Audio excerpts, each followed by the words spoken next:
Vamos a continuar con nuestro seriado de lecciones sobre este, este tema de conocer mejor la palabra de Dios, sobre todo con su enfoque en su desarrollo a lo largo de la historia. Y ya esta es nuestra lección número 10 y vamos a hablar de el periodo intertestamentario, ese periodo donde el pueblo de Israel pasó a estar bajo el dominio de los griegos y tuvieron muchas situaciones y conflictos, sobre todo luchando por mantener la ley de Moisés y la religiosidad y la fe del pueblo de Dios, que se veía amenazado por este reino de los griegos, particularmente por la dinastía de los Seleucidas. El objetivo de esta lección es complementar un poco la historia que envuelve el Antiguo Testamento y su desarrollo. Entonces, ahí pongo en pantalla el objetivo: comprender el impacto que tuvo la conquista griega sobre el mundo hebreo, explorando cómo el helenismo transformó la vida, la fe y las estructuras sociales del judaísmo post-exílico. Vamos a analizar la persecución religiosa bajo Antíoco IV Epífanes. Vamos a mirar el surgimiento de la resistencia macabea y la recuperación de la independencia judía. Y estos fueron factores determinantes en la identidad espiritual del pueblo. También vamos a estudiar cómo en este contexto histórico se consolidó progresivamente el cuerpo de escrituras que hoy reconocemos como el Antiguo Testamento, evidenciando que aún en tiempos de crisis, Dios seguía guiando a su pueblo y preservando su palabra. Entonces, esta lección número 10, nosotros vamos a mirar ese periodo intertestamentario que va desde el año 167 antes de Cristo y se extendió hasta la generación de Cristo. Ahora, mis hermanos, esto va a ser más que todo una clase de historia, de esa historia, de ese periodo desconocido por muchos, al que se le suele llamar el periodo de silencio. Yo prefiero llamarlo el periodo intertestamentario, no periodo de silencio. Y ahorita ustedes se darán cuenta del por qué. Vamos entonces a tener hoy, en esta noche, un estudio más de historia con algunos mapas para que tengamos más o menos la idea de cómo se desarrolló el Antiguo Testamento, cómo se cierra en este periodo de tiempo. Antes del exilio babilónico, el término Israel, esa palabra Israel, antes del cautiverio babilónico, designaba al conjunto del pueblo que era descendiente de Jacob, Israel. En los días de David y Salomón se le conocía como el reino de Israel, el reino unido de Israel. Ahora, el periodo de tiempo en que rigió este reino fue desde el año 1050 antes de Cristo hasta el 931 antes de Cristo. Son unos 120 años y los reyes que hubo fueron Saúl, David y Salomón. Después de la muerte de Salomón, el reino se dividió en dos y conocemos lo que es el reino dividido: Israel y Judá. Israel al norte, Judá al sur. El reino del norte, que retuvo el nombre de Israel, agrupaba 10 tribus. 10 tribus lo conformaban. Pero en el año 722 antes de Cristo, ese reino del norte fue conquistado y exiliado por Asiria, mientras que el reino de Judá perduró más tiempo, hasta el cautiverio babilónico. Ahora, Israel duró desde el año 931 hasta el año 722 antes de Cristo. Cambio Judá duró más tiempo. Duró desde el año 931 hasta el año 586 antes de Cristo. Unos 345 años entre estos dos reinos. Después de eso ocurrió el cautiverio en Babilonia, que acorde al profeta Jeremías duraría 70 años. 70 años de cautiverio, el exilio babilónico en el año 586. Ahora, después del regreso del cautiverio, la mayoría de los repatriados descendían de Judá, porque el norte había sido diluido por otras naciones. Por eso, después del cautiverio, la población que regresó se les empezó a llamar, ellos empezaron a identificar ya no como israelitas, sino como judíos. A partir de ahí es que comienza este término, judíos. Y la región que poblaron después del cautiverio se empezó a llamar Judea, no Israel, y no Israel y Judá en la división de los reinos, sino que después del cautiverio se le empezó a llamar Judea. Ese término judíos, hermanos, comenzó a emplearse para designar a todo el pueblo, incluso a los que no eran directamente de la tribu de Judá, porque de ahí se deriva el nombre de la tribu de Judá. En ese nuevo contexto de la historia, Israel dejó de ser un término geopolítico y pasó a más bien a entenderse o a usarse como un concepto espiritual de identidad que abarcaba a todo el pueblo de Dios en cualquier parte del mundo, no solamente los que vivían en la tierra de Palestina, sino por fuera de ella. Al mismo tiempo, la tierra donde habitaban fue conocida entonces como Judea, y así se le llamó oficialmente en distintas épocas, en la época de los persas, en la época de los griegos, e incluso en los días del Imperio Romano, así se le conocía como Judea. Ese nombre perduró entonces hasta los días de Cristo, y eso es lo que nosotros leemos en los evangelios. Se referían a ellos como los judíos y al territorio como Judea. ¿Por qué prefirieron así? Preferían llamarse judíos debido a que Judá fue la tribu que antes del cautiverio se conservó más fiel a Dios durante el periodo de los reyes. Los que salieron del cautiverio preferían identificarse más con ellos, con los de Judá, en vez de identificarse con el Israel contaminado por la idolatría y el paganismo que hubo antes del periodo del cautiverio. Ahora, en este periodo, mis hermanos, comienza la reconstrucción. Justo después del cautiverio empieza la reconstrucción de la ciudad de Jerusalén y de todo el territorio de Judea, con la reconstrucción del templo.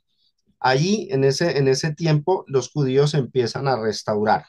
Es más o menos el año 538 hasta el año 167, es donde duró ese periodo de reconstrucción y repoblación del territorio, hasta que se organizaran bien ellos como un pueblo nuevamente, como una nación, y adorando a Dios conforme a la ley de Moisés. Ahora, después de este episodio viene esto que vamos a estudiar, el periodo intertestamentario. Eso es lo que vamos a estudiar nosotros. Es un periodo que desconocemos porque nuestras Biblias llegan hasta Malaquías, que se escribió unos 400 años antes de Cristo, y damos un salto en la historia cuando empezamos a leer el Evangelio según Mateo. Nos saltamos del Antiguo al Nuevo Testamento unos 400 años de historia que como cristianos devotos y que de verdad queremos estudiar y aprender, deberíamos conocer ese periodo. Por eso traigo esta lección para ustedes, para que conozcamos también ese periodo y miremos cómo influyó todo ese periodo en la formación del Antiguo Testamento. Llegó un tiempo después del año 167 en donde Israel volvió a ser un reino, o digamos Judea, los judíos volvieron a ser un reino y un reino bien poderoso. Se le conocía como el reino de Judea. Duró hasta los días de Jesús. Ahora, en la historia se le suele conocer también como el reino asmoneo. Empezó desde el año 167 antes de Cristo y duró hasta el año 70 después de Cristo, o sea, hasta la destrucción de Jerusalén en el año 70. Fue un periodo de independencia judía. Se formó el reino asmoneo, no que fuera un reino diferente al judío o al reino de Judea. ¿Por qué se le llama asmoneo? Porque el que lideró todo esto fue un sacerdote llamado Jasmón, entonces recibe ese nombre, el reino asmoneo, pero era de un sacerdote levita. Y luego vino un periodo de dominio romano hasta que ocurrió la revuelta judía en el año 66 después de Cristo, y esa revuelta culminó con la destrucción de Jerusalén en el año 70 después de Cristo. Entonces es interesante ver todo este periodo de tiempo que nos saltamos en la historia, pero que es importante que hablemos de él. Hablemos porque cuando salimos del cautiverio, en las lecciones anteriores hablábamos de lo ocurrido después del cautiverio. Hablemos de lo que ocurrió justo después. Y después de que los persas terminaran su ciclo de gobierno, porque el imperio medo-persa se enfrentó al imperio griego y el imperio griego ganó la batalla y conquistó el mundo entero. Entonces viene un periodo que es el periodo de los griegos o de los helenos, el periodo helenístico, que influyó bastante en las escrituras del Antiguo Testamento. Vino un periodo que es el dominio griego, donde la influencia cultural griega tuvo fuerte impacto en Judea. Después de la conquista de Alejandro Magno, que era el rey de los griegos, Judea pasó a formar parte del mundo helenístico. Y quiero mostrarles aquí un mapa del imperio griego. Todo el borde delineado en verde era lo que dominaba este imperio, grandísimo, enorme, 3 continentes. Y ahí lo que ustedes ven en rojo es donde quedaba Judea. Judea pasó a estar bajo el dominio de los griegos. Aquí el pueblo que regresó del exilio experimentó una transformación cultural profunda. El idioma griego se volvió dominante. Acuérdense lo que les enseñé en lecciones anteriores. Antes del cautiverio, el pueblo hablaba hebreo. Después del cautiverio, el pueblo hablaba arameo. Pero ahora otra lengua se empezaba a imponer como lengua oficial del mundo y era el idioma griego. Todo porque el imperio que dominaba era el imperio griego. El idioma griego se volvió dominante y con él, con el imperio griego, vinieron costumbres, filosofías, artes, formas de vida, formas de gobierno, modas y especialmente una mentalidad distinta a la de antes, una mentalidad más racionalista, más filosófica, porque Grecia era la cuna de la filosofía y sobre todo pagana, porque Grecia era totalmente pagana. Tenía una cantidad de dioses a los que ellos le rendían adoración. Bástenos mirar la mitología griega. Entonces comienza, hermanos, en este periodo de tiempo, desde el año 333 antes de Cristo, comienza un periodo de helenización, un periodo de eh, culturización por parte de los griegos. Y esa helenización tuvo un fuerte impacto en la identidad del pueblo de Dios. Mientras algunos judíos fieles se oponían a esa culturización de los griegos, hubo otros judíos que empezaron a flaquear y adoptaron creencias combinadas que mezclaban elementos de la ley de Moisés y de la religión judía, empezaron a ser mezclados con prácticas culturales griegas y con creencias griegas. Y la culturización griega se vio mayormente en los judíos que quedaron viviendo fuera de ese territorio, o sea, en la diáspora, los que vivían fuera del territorio. En este contexto surgen dos tipos de judíos, mis hermanos. Dos tipos de judíos se empiezan a ver en ese periodo. Los que permanecieron fieles a la ley y los que se dejaron culturizar por los griegos. Perdónenme en un momento.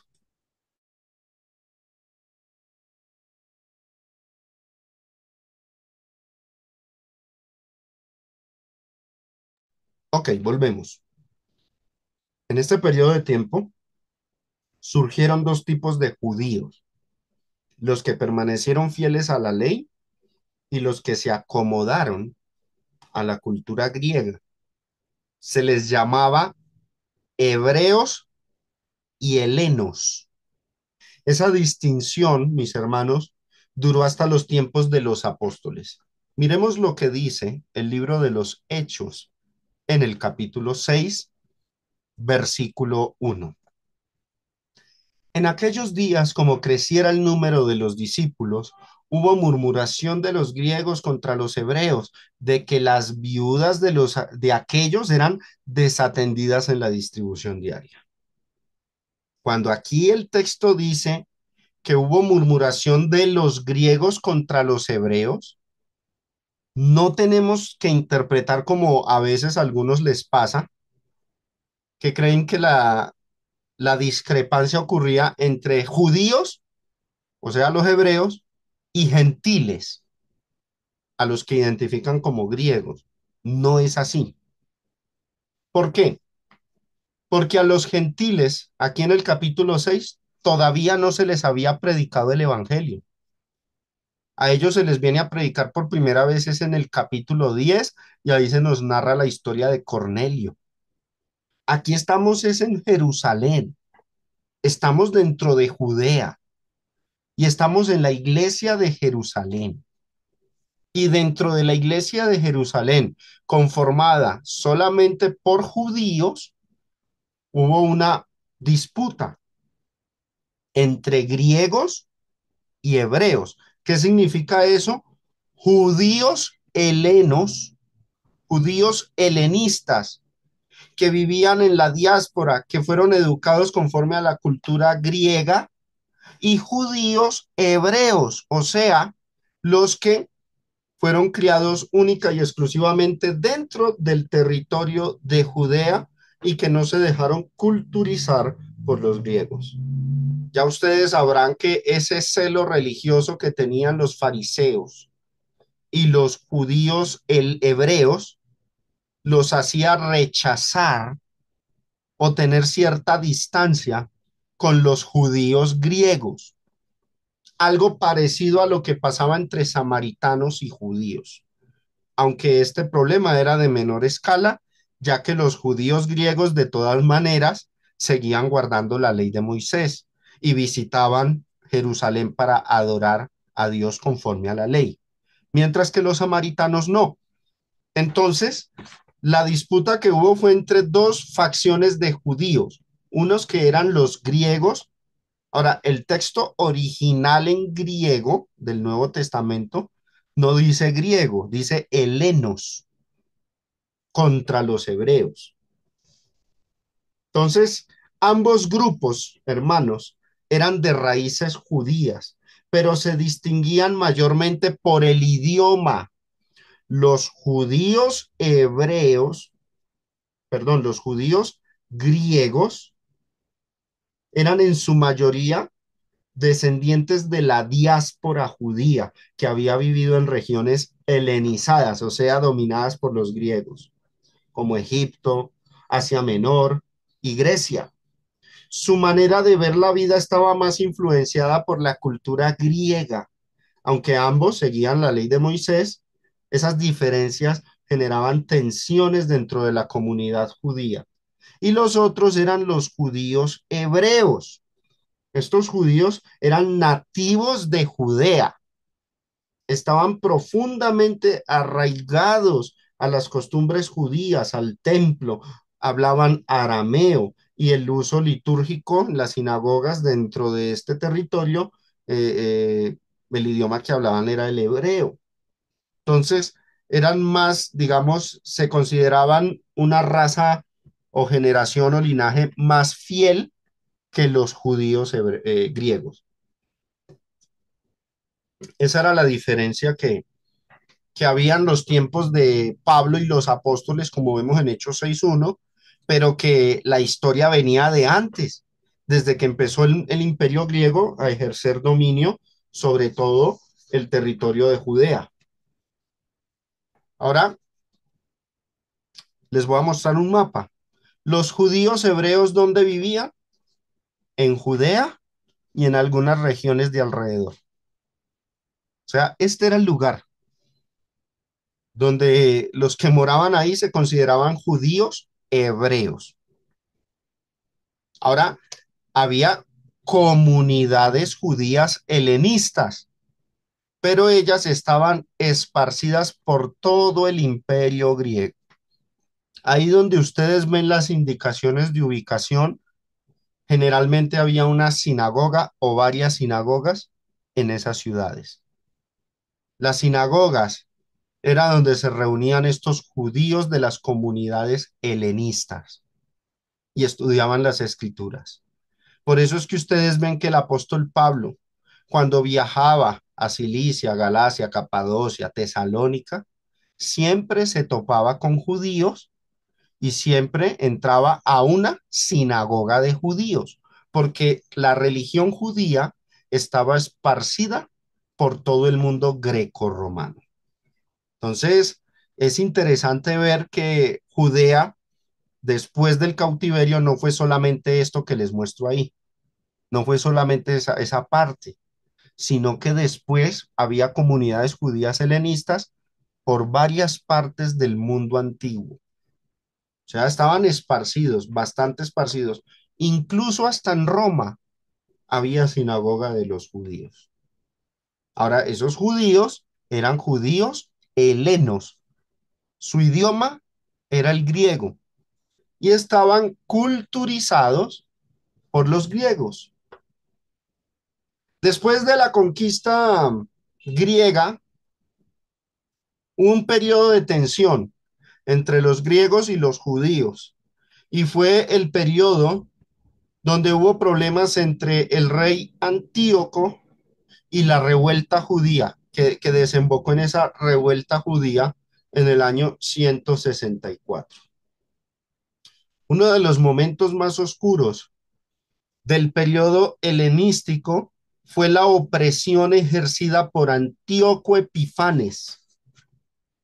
Antíoco IV Epifanes, en el año 167. Este rey gobernó Siria entre el año 175 al 164.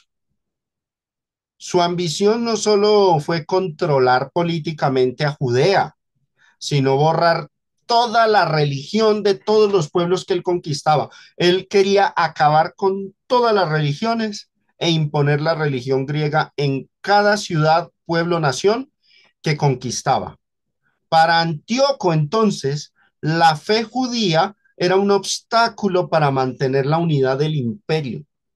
Por eso, Antíoco profanó el templo de Jerusalén, prohibió la circuncisión, obligó a todos a comer carne de cerdo, en holocaustos dentro del templo, que recuerden que el cerdo es un animal inmundo para los judíos. Impuso también sacrificios paganos dentro del templo. La religión judía en este periodo fue perseguida. Los rollos sagrados que habían escrito, las escrituras que había, fueron quemados y miles de fieles fueron asesinados por negarse a abandonar su fe y por no dejar la religión judía. En Daniel, en el capítulo 11, del 29 al 32, aunque Daniel vivió mucho antes de Antíoco, él profetizó este periodo. Miren lo que dice. Al tiempo señalado, hablando del rey Antíoco, dice, volverá al sur. O sea, iba a invadir la tierra de Judea. Mas no será la postrera venida como la primera. La primera vez que Antíoco visitó Judea fue en paz, pero en la segunda visita entró con la guerra, con el fin de acabar con la religión judía. Mire lo que dice, verso 30. Porque vendrán contra él naves de Quitín, y él se contristará y volverá, y se enojará contra el pacto santo, o sea, contra la ley. Hará según su voluntad, volverá pues y se entenderá con los que abandonen el santo pacto. Hubo judíos traidores que favorecieron a este rey. Y se levantarán de su parte tropas que profanarán el santuario y la fortaleza y quitarán el continuo sacrificio y pondrán la abominación desoladora. 32. Con lisonjas, o sea, con engaños, seducirá a los violadores del pacto, o sea, judíos que quebrantaron la ley de Moisés. Mas el pueblo que conoce a su Dios, o sea, los fieles, iban a esforzarse e iban a actuar. Bueno, esto que estamos leyendo, hermanos, es profecía, porque Daniel lo dijo unos 200 años, 300 años antes de que el evento ocurriera. Es profecía. Ahora, es profecía cumplida ya en la historia. Y nosotros esa historia la podemos leer en estos libros. Primera de Macabeos. Y lo cito de esta versión de la Biblia, la Dios habla hoy, que tiene los libros deuterocanónicos. Voy a leer el capítulo 1 de Primera de Macabeos. Yo por eso les he dicho a ustedes, mis amados hermanos, los libros deuterocanónicos son importantes, no hay que desmeritarlos, no hay que despreciarlos. Muchos hablan mal de estos libros, pero contienen información valiosa. Mire lo que dice. El rey publicó entonces en todo su reino un decreto que ordenaba a todos a formar un solo pueblo, o sea, el rey Antíoco. Abandonó a cada uno sus costumbres propias. Todas las otras naciones obedecieron la orden del rey. Y aún muchos israelitas aceptaron la religión del rey, o sea, apostataron, ofrecieron sacrificios a los ídolos y profanaron el sábado. 52. Muchos judíos, traicionando la ley, acudieron a cumplir estas órdenes con su perversa manera de proceder. Obligaron a los verdaderos israelitas, a los fieles, a esconderse en toda clase de refugios. El día 15 del mes de Quisleu del año 145, el rey cometió un horrible sacrilegio, pues construyó un altar pagano encima del altar de los holocaustos. Igualmente se construyeron altares en las demás ciudades de Judea. Versículo 56. Destrozaron y quemaron los libros de la ley que encontraron. Y si a alguien se le encontraba un libro de la alianza de Dios o alguno simpatizaba con la ley, se le condenaba a muerte según el decreto del rey.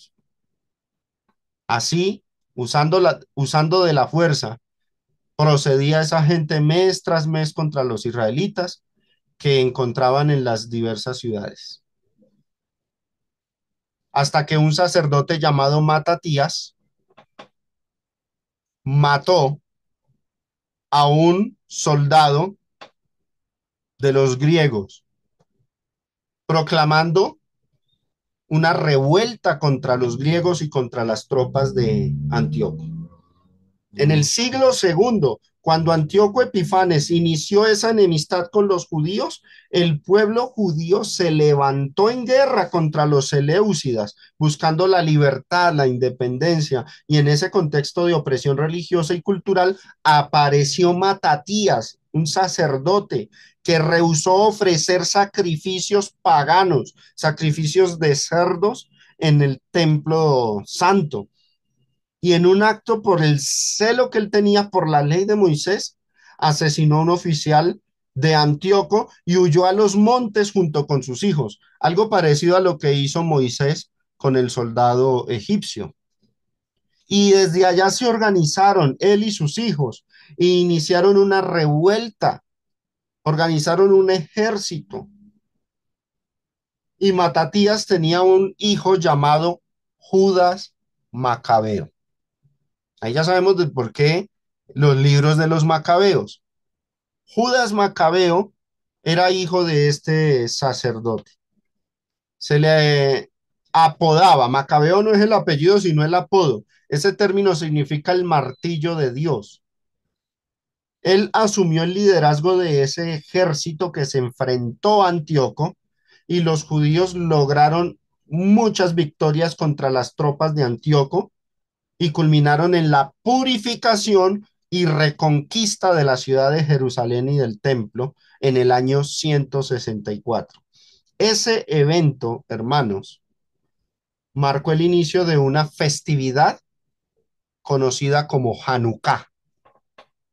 Con esta victoria nace esa fiesta. Bueno, aquí me equivoqué citando el texto, no es Hechos 6. Hechos 6 fue el que cité ahorita. Aquí la cita, hermanos, es Juan capítulo 10, versículo 22. Noten que en los tiempos de Jesús ya esto era una fiesta judía, el Hanukkah. Celebrabas en Jerusalén la fiesta de la dedicación, es el mismo Hanukkah. Era invierno, o sea, esa fiesta se celebraba en diciembre y Jesús andaba en el templo por el pórtico de Salomón. Jesús como judío, pues celebraba estas fiestas y participaba de ellas común y corriente. Entonces, después de este periodo, hermanos, Israel se convierte en un reino muy poderoso. Se le conocía como el reino de los asmoneos por el linaje del sumo sacerdocio de Asmón y o se le llamaba el reino de Judea. Pero este reino atravesó dificultades hasta que en el año 63 llegó la caída de Judea y empezó el dominio romano. Por eso en los días de Jesús nosotros vemos que los que dominaban eran los romanos. Después de las victorias de Judas Macabeo y la restauración del culto en Jerusalén, en el año 142, Simón, hijo de Matatías, en el año 142, logró la independencia completa y fue proclamado este hombre sumo sacerdote y líder político, o sea, rey. Y así nació, hermanos, el reino asmoneo o reino de Judá, que duró desde el 142 hasta el año 63 antes de Cristo y conquistaron gran parte de ese territorio aledaño a Judea. Los edomitas y otros reinos fueron sometidos bajo el poder de Judea, bajo el poder de los judíos. Entonces ahí nace el reino asmoneo. Era una dinastía sacerdotal que dio lugar al surgimiento de un reino más grande que el que hubo en los días de David y Salomón. Incluso hasta tuvieron una reina que se llamaba Salomé, ¿no? Increíble para muchos, ¿no? Este reino de Israel tuvo una reina, se llamó Salomé. Las divisiones que hubo dentro de este reino, los judíos siempre guerreándose por tener el poder de este reino, concluyó en que Pompeyo en el año 63 aprovechó esa debilidad de ellos, los invadió y los conquistó. Aquí tengo un comentario de esta página web, Wikipedia, que dice, el sitio de Jerusalén en el año 63 ocurrió durante las campañas de Pompeyo el Grande en Oriente, poco después de su exitosa conclusión de la Tercera Guerra Mitridática. Se le había pedido a Pompeyo que interviniera en una disputa sobre la herencia al trono del reino asmoneo, que se convirtió en una guerra entre Hircano y Aristóbulo. Su conquista de Jerusalén, sin embargo, mire lo que dice, supuso el fin de la independencia judía y la incorporación de Judea como reino cliente de la República Romana. Hasta esa fecha, Roma no era un imperio, sino solamente una república. Todavía no se habían establecido como imperio poderoso. De hecho, Roma es declarado imperio justo después de la destrucción de Jerusalén. Ahora, en este periodo de tiempo, ¿qué tiene que ver con las escrituras sagradas, con el Antiguo Testamento, mis hermanos? En este periodo de tiempo surgieron escuelas religiosas y nacieron las sectas judías, las que vemos en el Nuevo Testamento, fariseos, saduceos y otra que el Nuevo Testamento no menciona, pero que existía, los esenios. Hablemos de cada una de estas. Los fariseos eran un grupo de gente muy devota a la ley, exigían una estricta observancia de la ley, promovieron un sistema legal riguroso basado en tradiciones transmitidas por los ancianos y esto derivó en una forma de legalismo que regulaba cada aspecto de la vida cotidiana. O sea, eran bien legalistas, ¿no? Los saduceos formaban parte de la élite sacerdotal de Jerusalén, tenían vínculos cercanos con el poder político, rechazaban la tradición oral que los fariseos defendían, negaban la resurrección y otras doctrinas y se apegaban a una lectura literal del texto bíblico. Eran más receptivos a la cultura griega y colaboraban con las autoridades helenistas y romanas para garantizar la estabilidad política. Por ejemplo, Anás y Caifás, los sumos sacerdotes que condenaron a Jesús, eran saduceos. Y la otra comunidad o secta dentro del judaísmo que nació en este periodo de tiempo fueron los esenios. Se caracterizaban por llevar una vida ascética, aislada de la población. Rechazaban el sacerdocio de Jerusalén porque lo consideraban corrompido. Ellos esperaban la inminente intervención del Mesías para que restaurara el sacerdocio puro. Ellos tenían normas de pureza ritual estrictas que los diferenciaban radicalmente del judaísmo oficial. Los esenios practicaban una vida austera y apartada, caracterizada por el rechazo de las comodidades materiales y hacían un fuerte énfasis en la pureza ritual y moral. Promovían el celibato, rechazaban ciertos alimentos considerados impuros según su estricta interpretación de la ley. Vivían en comunidades cerradas, usualmente en zonas desérticas como Qumran, a donde se descubrieron los rollos del Mar Muerto. Su estilo de vida combinaba pobreza voluntaria, disciplina estricta y una espiritualidad centrada en la espera del juicio divino que iba a traer el Mesías. Estas fueron las sectas que hubo que nacieron en este periodo. También durante este periodo, y como vimos en la lección anterior, por el cambio del idioma del hebreo al arameo, nacieron escuelas rabínicas. Una escuela rabínica, hermanos, era un centro de enseñanza donde un maestro, o sea, un rabí, un rabino, instruía a sus fieles, a sus discípulos, en la interpretación de la ley y las tradiciones judías también. Funcionaban esos lugares, esas escuelas rabínicas, como espacios de formación religiosa, donde se discutían textos sagrados, se enseñaba el idioma hebreo, porque el pueblo hablaba arameo, y se desarrollaban métodos de interpretación de la ley de Moisés. De las escuelas rabínicas que surgieron en este periodo, dos eran las más conocidas. la escuela del rabino Hillel y la escuela del rabino Shammai. La escuela de Hillel era más flexible, era abierta a la interpretación contextual. En cambio, la de Shammai era la escuela más rigurosa, literalista y estricta de la ley. O sea, si hoy día los calificáramos, diríamos que Hillel era liberal y Shammai era conservador. Esas escuelas discrepaban entre sí en muchos asuntos de la ley de Moisés y generaron muchas interpretaciones distorsionadas de la ley de Moisés, que cuando vino nuestro Señor Jesucristo, las empezó a corregir con sus enseñanzas.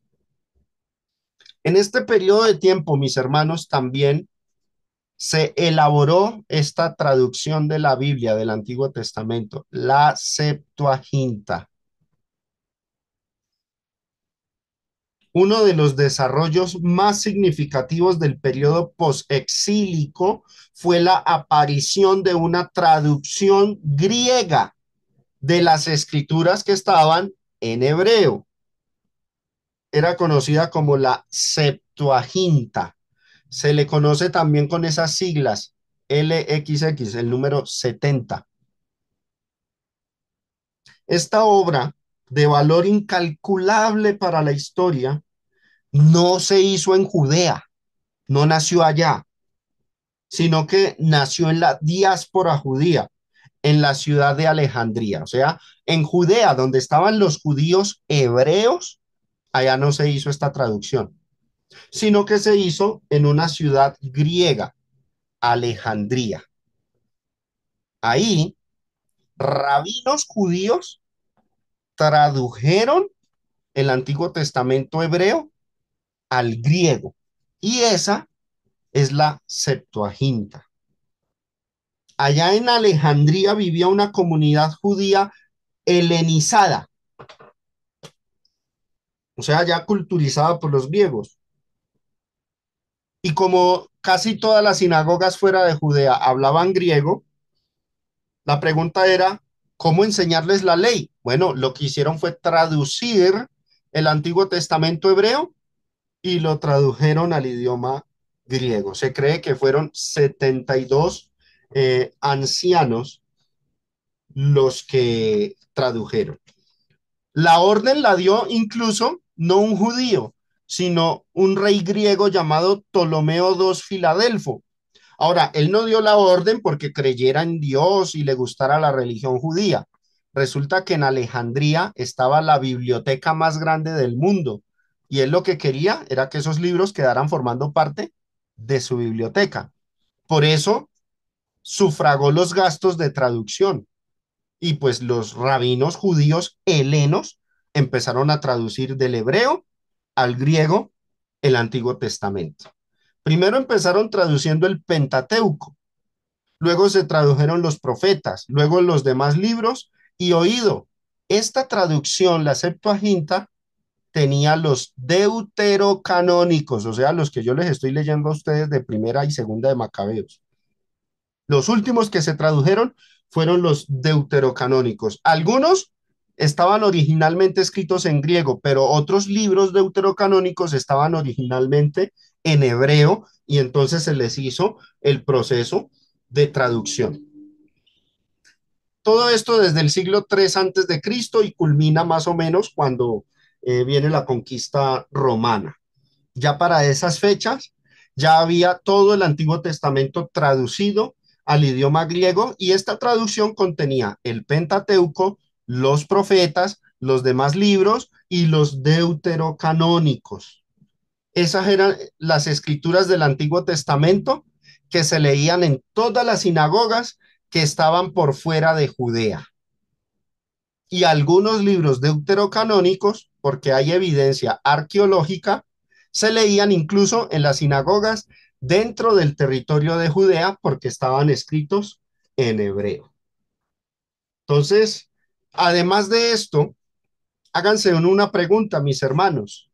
Los cristianos, no los de Judea, sino cuando empiezan a nacer los cristianos gentiles, Esos cristianos gentiles vivían fuera de Judea. Su cultura era diferente. El idioma que ellos hablaban era el griego.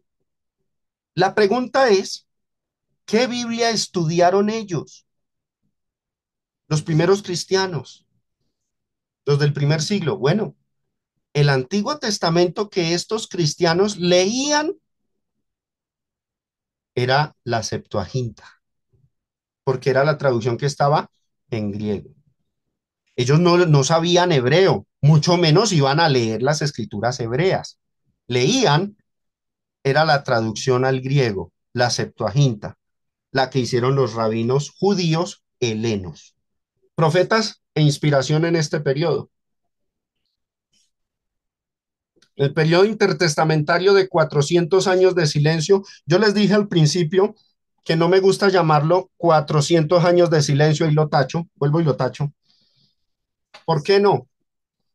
Porque yo sí creo que es un periodo intertestamentario. Se cierra el Antiguo Testamento, comienza el Nuevo Testamento, pero yo no creo eso de que hubo silencio de Dios. Eso es un cuento también que nos han querido meter. Pero si uno va y mira las evidencias, Dios siempre estuvo con su pueblo, siempre intervino. Por ejemplo, el libro de los Macabeos y la historia judía, el Talmud narra un episodio con la menorá en los tiempos del Hanukkah, cuando nace el Hanukkah en la revuelta judía, y hablan de un milagro que ocurrió y que dio lugar al Hanukkah, y lo cito de aquí de la Wikipedia. Los macabeos se rebelaron con éxito contra el rey Seleucida Antíoco IV Epifanes, según el Talmud, el templo fue purificado y las mechas de la menorá ardieron milagrosamente durante 8 días, a pesar de que solo había aceite suficiente para un solo día. Eso no suena a silencio, eso no suena a que Dios estuvo inactivo, no. Eso más bien nos muestra que Dios estuvo activo. Ahora, dicen algunos que en estos 400 años no hubo profetas. Yo no creo eso. Ahora, ¿por qué no lo creo? Porque los evangelios me dicen a mí otra cosa. En Lucas, en el capítulo 2 del 25 al 35, y noten, antes de que naciera Cristo, o sea, en ese periodo intertestamentario, antes de que naciera Cristo, mire lo que dice. He aquí había en Jerusalén un hombre llamado Simeón, y este hombre era justo, piadoso, esperaba la consolación de Israel y el Espíritu estaba, mire lo que dice, el Espíritu Santo estaba sobre él y le había sido revelado, era un profeta, le había sido revelado por el Espíritu Santo que no se iba a morir hasta que viera al Mesías. Y movido por el Espíritu vino al templo y cuando los padres del niño Jesús lo trajeron al templo para hacer por él conforme al rito de la ley, él le tomó en sus brazos, le bendijo y dijo, ahora Señor, mire, despides a tu siervo en paz. Ya estaba muy anciano. O sea, ¿cuánto tiempo fue profeta este hombre? Pues si fue profeta, lo fue durante el periodo intertestamentario, porque él viene a morirse es cuando ya nació Jesús. O sea que en ese periodo no es que hubo 400 años de silencio, no, Dios estaba activo, el Espíritu de Dios estaba sobre muchos hombres y la Biblia lo atestigua en el Nuevo Testamento. Dice, y los bendijo Simeón y dijo a su madre María, he aquí este está puesto para caída y para levantamiento de muchos en Israel. Hasta profetizó. Y enseguida en Lucas 2, pero del 36 al 38 hay otro, o otra. Estaba también allí Ana, profetiza, hija de Fanuel, de la tribu de Aser. Miren, era profetisa, pero ¿de qué? De edad muy avanzada. O sea, ¿cuánto tiempo duró profetizando? Pues en el periodo del supuesto silencio, que ahora estamos viendo que no es silencio. Pues había vivido con su marido 7 años desde su virginidad. O sea, se casó y duró solo con su marido 7 años. ¿Pero qué pasó?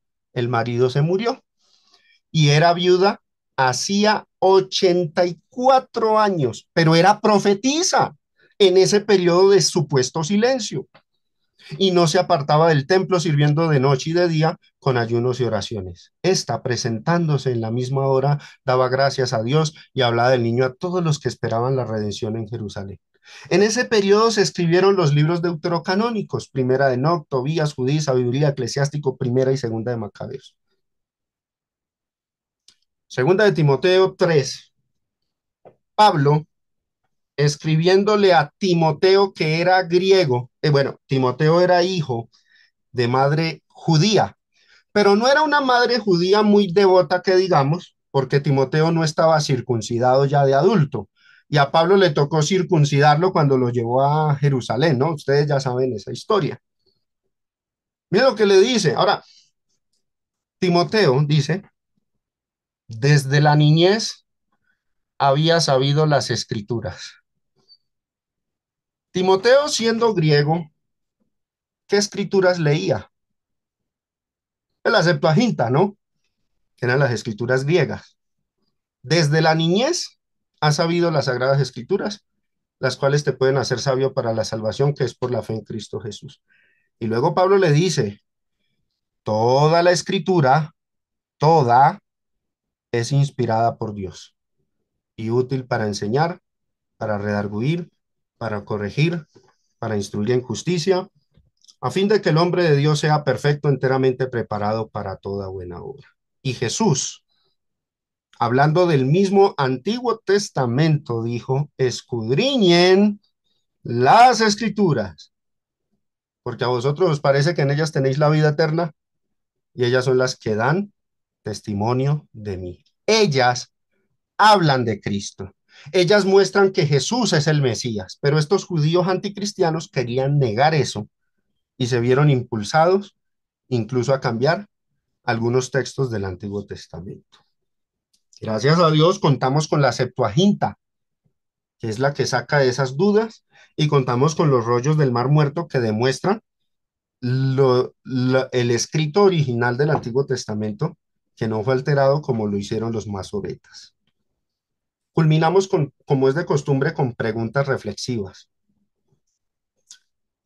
Estoy dispuesto a considerar con mente abierta y corazón reverente que el canon del Antiguo Testamento usado por Jesús y los apóstoles pudo haber sido más amplio que el canon masorético posterior y que como cristianos estamos en el deber de ahondar con más cautela este tema. Bueno, cada uno de ustedes tomará la decisión. Y otra pregunta de reflexión. ¿Estoy desarrollando un estudio maduro de la palabra de Dios que no dependa de tradiciones heredadas ni de adoctrinamientos de otros, sino de una búsqueda consciente de la verdad que transforme mi vida y mi conducta para con Dios y con los demás? Bueno, cada uno deberá elegir si estudia la Biblia para tener un cambio genuino para con Dios o si nomás lo hacemos por religiosidad. Gracias por la atención que me prestaron y que el Señor les bendiga.